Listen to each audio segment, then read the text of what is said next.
मृत्यू झाल्याची घटना घडली. नेमकं काय कशामुळे घडलं हे? बिर्याणी खाऊन कलिंगड खाल्ल्यामुळे असा प्रकार झालाय का? एक गोष्ट लक्षात घ्या की बिर्याणी खाल्ल्यामुळं किंवा बिर्याणीबरोबर कलिंगड खाल्ल्यामुळं याची कुणालाही मृत्यू येणं शक्य नाही.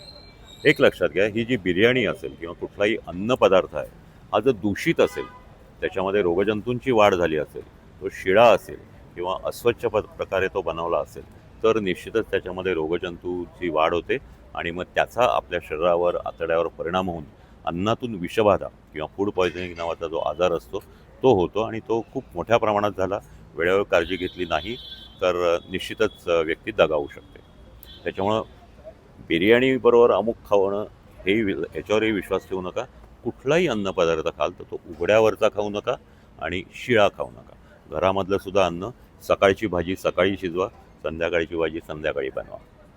असे काही समाजामध्ये असे काही भ्रम आहेत की अमुक एखादा पदार्थ खाल्ला आणि त्यानंतर जर दुसरा पदार्थ खायचा असेल तर तो लगेच खाऊ नये किंवा त्याला थोडासा वेळ जाऊ द्यावा, असं काहीतरी आहे.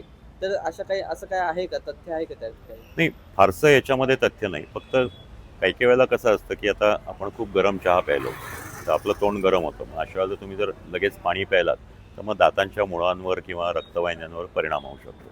किंवा खूप आंबट गोष्ट खाल्ली तर मग त्याच्यावर पाणी प्यायलं तर तुमचा घसा खराब होऊ शकतो.